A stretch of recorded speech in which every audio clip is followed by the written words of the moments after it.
Good morning. So I am about to go to work, so I thought I'd do a quick video before I leave uh, regarding the Ricoh GR3.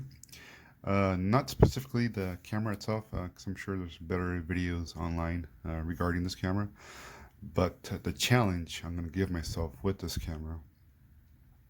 So I hope you guys enjoyed that little slideshow before I started talking. But I'll get to those pictures in a minute. I'll get back to those. But the challenge, so I'm gonna call it the Ricoh GR3 challenge. So the challenge involves three things. First is to add a 28 millimeter viewfinder, as I have over here. This one is a DIY. I made it myself. It's essentially a fisheye viewfinder, which I taped up with some electrical tape to match the frame lines of a 28 millimeter lens. The one that the Ricoh GR3 has, of course. That's one. And of course, you could buy other ones, but I wanted to save myself some money. $200, $300. I don't want to pay that much for a viewfinder, so I made my own.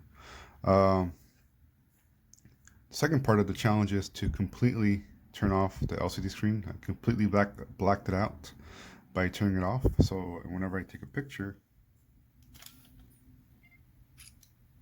it won't even display the picture I just took. So I won't chimp and things of that nature.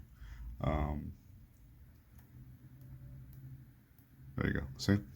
But there's settings in there which you can go into. I'm not going to get into it, but it's pretty easy. If you own the camera, you have a good idea how to do that. And then the third part of the challenge is to take out the SD card. So we're not going to be using an SD card. And as we all know, if you're familiar with this camera, excuse me, that was an email. If you're familiar with this camera, this has an internal 2 gigs of memory. So I'll be using that instead. So 2 gigs roughly, if you shoot RAW, it gives you about 40 exposures. So that's about right for a roll of film that gives you 36 exposures, because 36 might even give you 38 sometimes. So I will be using all the 40 exposures from the 2 gigs, shooting RAW. We'll go from there. So going back to those pictures, the pictures you saw in the beginning of the video, those were shot with the Ricoh GR1, the first versions of this camera, of course, were film that came out in the late 90s, I think. And I really love that camera. I actually miss that camera because it was so small, just like this one. It was always with me, and I took it everywhere with me. I took it to China. I took it to work sometimes. It was always with me, so I was always able to take, photos whenever I saw something interesting. Now, same thing with this one. It's same, obviously same company, same style, same size almost actually. A little bit thicker, of course. It's all digital. But the Ricoh GRIII, if you ever held one, the film version is so small. It's ridiculous how small it is. And that one has a internal viewfinder, but this one, since it's digital, of course, I have to add a viewfinder.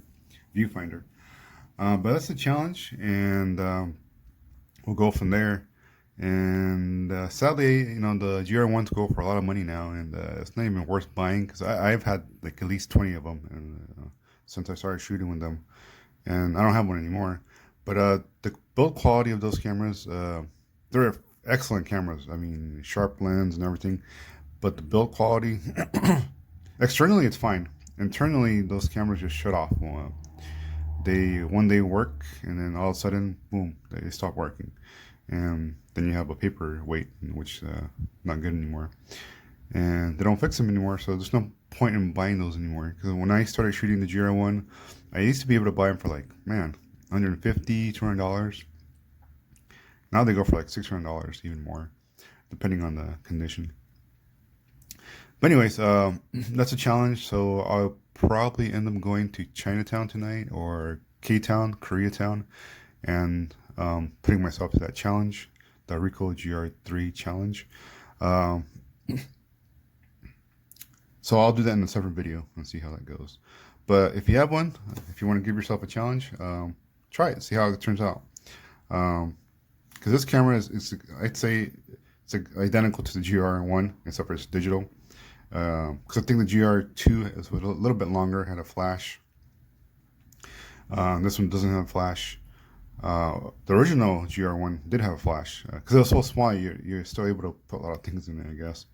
But anyways, thanks for watching and stay tuned for part 2 of the Ricoh GR3 challenge. Thanks for watching.